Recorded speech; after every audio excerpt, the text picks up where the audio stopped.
Guys, in this tutorial, I'll demonstrate how you answer questions on trusses. Now, there are two methods that you can use to answer questions on trusses, but in this case, we're going to look at a question that requires us to use the method of sections. If you're going to use the method of sections, the first thing that you have to do is to determine or account for the reaction forces. I see two supports here, a support at A and another support at B. So I want to establish the reaction forces that will be present there. So this is a pin. So for this case, we expect a reaction force to point up. Let's say this. I'll label this as AY. And then being a pin, we expect another reaction force to be in the horizontal. I'll label this as AX. Then at point A, I look at the bottom part here. So we're going to assume that the reaction force that is going to be here is just going to be something normal. So that is the reaction force that we're going to account for at that point. Now, what is happening? So let's label this as GY. So what is happening here? Well, to determine the reaction forces, we can start by summing the forces, the moments at point A. So if we were to sum the moments at point A, what would we get? So let's get the sum of the moments about the point A. We know to say, since this system is in equilibrium, this is supposed to be equals to 0. So by summing the moments, what forces will actually have a moment in this case? We see that since we're summing at point A, the 18 Newton force will be passing right through point A. It will not have a rotational moment. But the 10 kilo, the 14 kilo, and the 10 kilo, the 14 kilo, and the reaction force GY, those three will have a rotational moment. So if we are to evaluate just for those two about point A, the 10 kilo will be causing a clockwise rotation. I'll take it as negative. So we're going to have the minus 10 kilo. And then next up, we have the 14 kilo. It will also be causing clockwise. So we'll take that as, of course, multiplying the distance here. So the distance to the 10 kilo is 3 and 3. So that is 6. And then this is minus. We have the 14 kilo there. In the 14 kilo, the distance is 3, 3, 6, 9, that is 12. So this multiplies 12 here. And then we have GY. So GY is causing an anti-clockwise rotation. It's going to be GY here, multiplying the distance up to that, that's another 12. So this has to be equals to 0.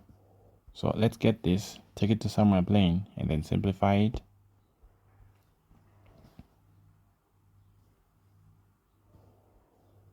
So if we simplify this, we're making GY the subject of the formula here.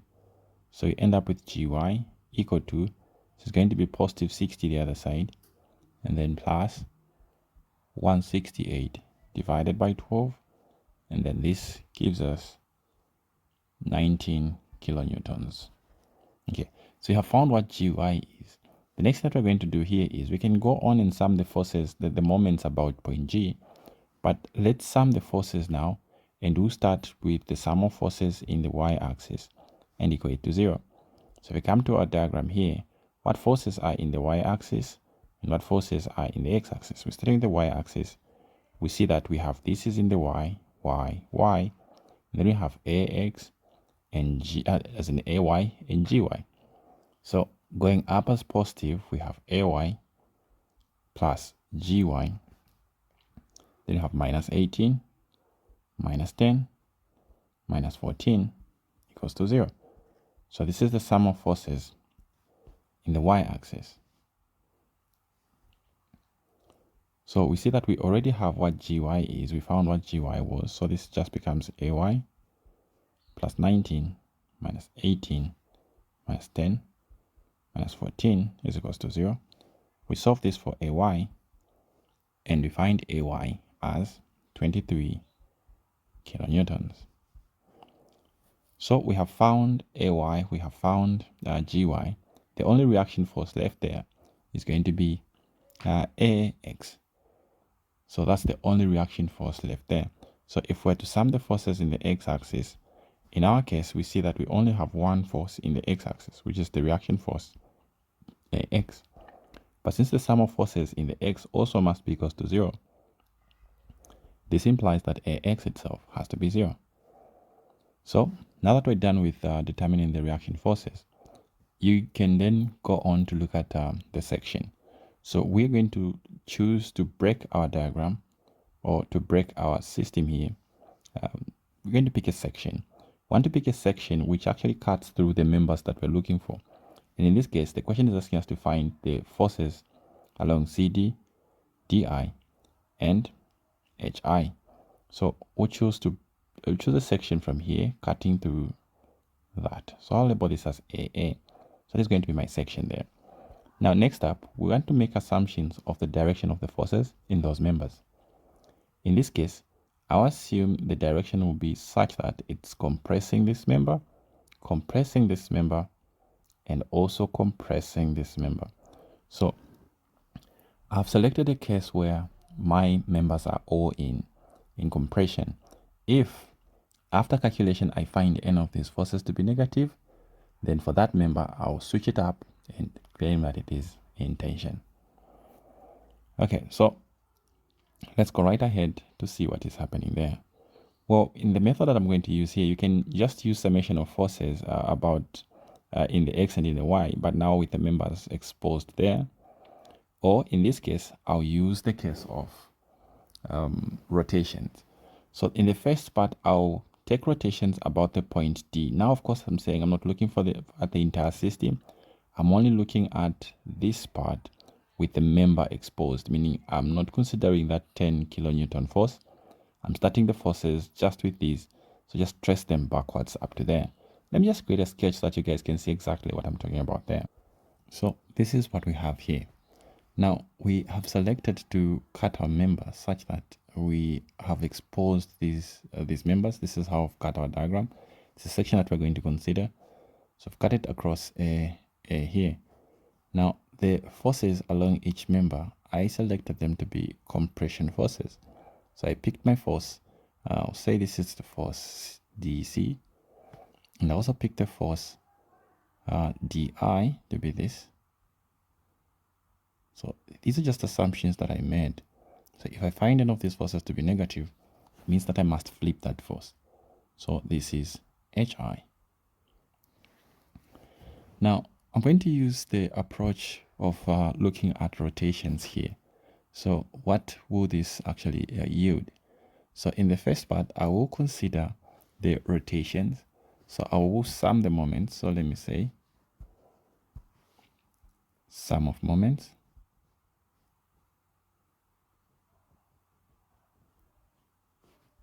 about the point. So I can pick any of those points. I will pick to start with the point D for the section AA. So with the section in place, with just considering that section, I want to look at the sum of the moments about the point D. So I know to say the point D is cut out, but we can still actually use that point. So I will pick this point here and I'll evaluate the moments about that point. Well, doing this enables us to actually eliminate this force and this force from our approach, so that these two will no longer cause rotations about the point D. Only the force HI will cause rotation and the other forces which do not pass through that point. So what is happening there? Well, we can start with the force itself that we're interested in, which is FHI. FHI doesn't pass through my selected pivot in this case. So I will multiply FHI. So this is going to be FHI. I need to multiply this with the distance. The distance has to be perpendicular to that point. So I will use this distance here. It's the one that will be perpendicular. So you see this distance was given from here to there. That distance was given as 3 meters. So that is what we're going to use there. So multiply this by 3. Then if you look at it, if this is the point, the force is in this way. So it is causing a clockwise rotation about that point. So it has to be negative. So this is going to give us something negative rotation.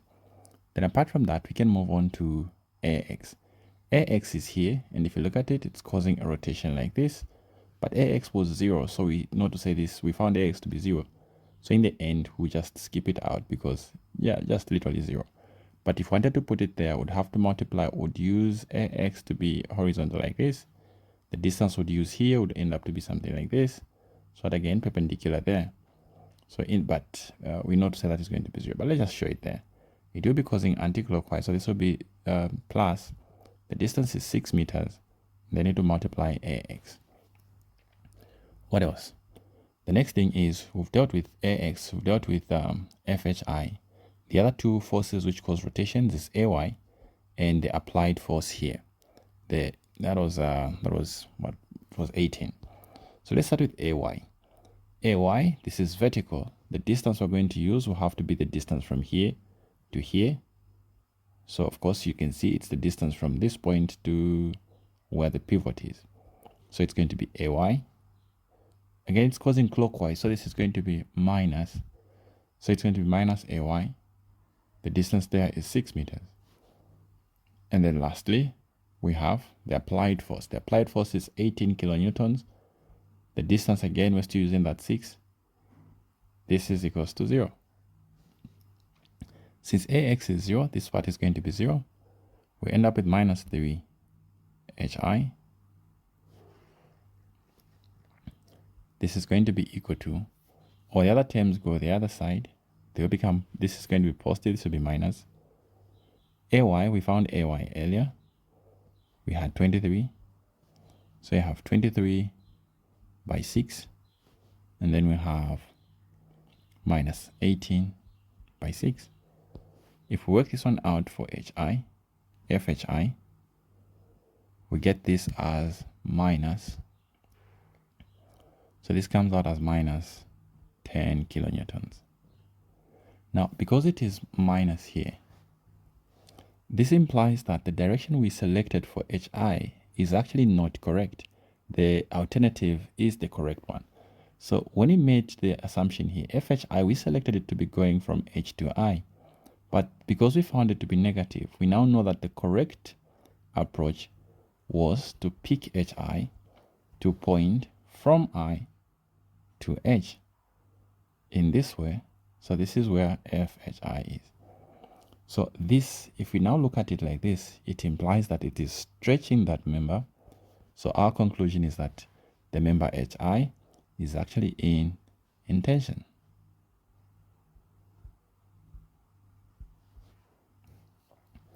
So we have found the force acting along HI. The next thing is to look at what is happening elsewhere. So in this case, I'll move on and look at what is happening to point C. So I'll now evaluate the moments about point C. So now I'll say the same thing, but now we'll look at point C.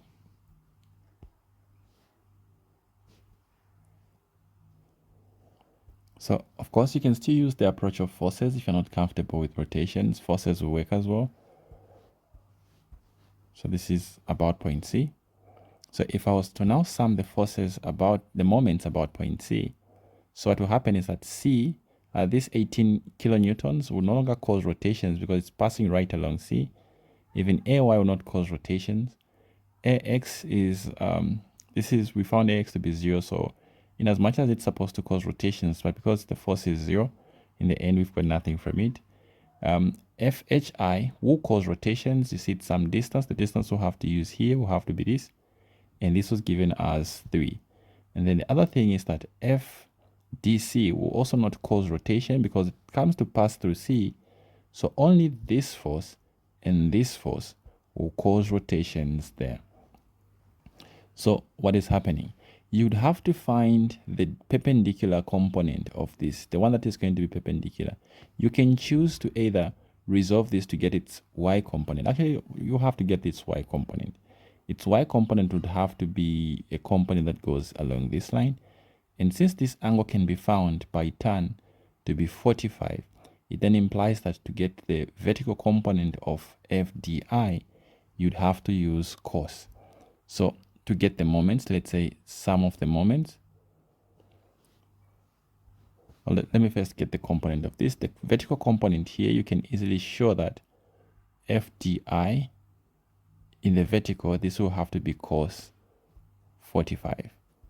So this is the one that you're going to use. How far away is it from the pivot? It's from here all the way up to D. And if you looked at that distance from here all the way up to D, this is 3 plus 3, so that is 6. And because that component is causing a clockwise rotation, it will have to be negative. So let's see how that will look like. So we have minus, the distance is 6, the force is F di, and then we have cos 45.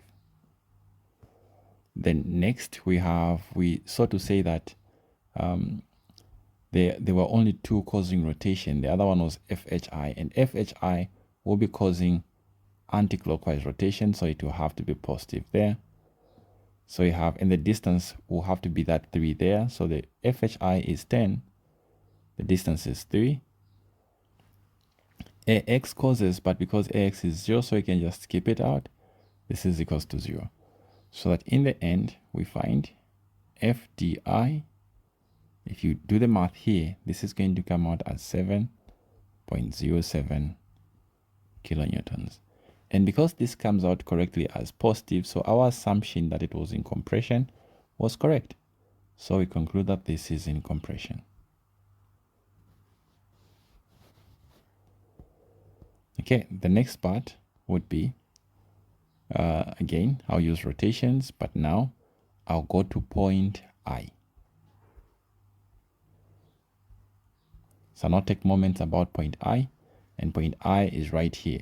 Notice that now this eliminates FHI, it eliminates FDI, and only FCD among these members will cause rotation. And the distance I'll use will be 3 for this times FDC I mean. So it's going to be, where is it? I can use the 3 and FDC, it works. Yeah, that will work. If I wanted to use a component of it, of course I have to start doing something longer. I can just use 3 by FDC there, should be able to work. So I'll have 3 multiplying FDC. What else is happening? So 3 will be something like this here. FDC is horizontal, it's causing anti-clockwise, so it's positive. What else do we have there? So apart from this, what other forces are causing rotation? So we have the 18 kilonewtons is causing rotation. AY is also causing rotation.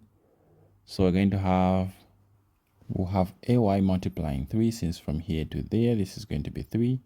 And also for the 18 kilonewton, this will also be 3 here to there. So let's see. AY will be causing clockwise rotation, so it will have to be positive there. It will have to be negative, I mean. And then the 18 will be causing anti-clockwise, so it will be positive. So let's factor those two in.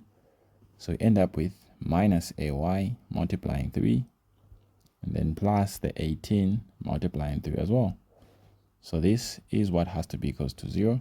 So if we do this, we'll find FDC, and this is going to be equals to 5 kilonewtons. And again, this comes out as a positive, so our assumption was right. So this, again, will be in compression. So this is how we use the method of section to answer questions on trusses. Now guys, we'll see you in the next tutorial.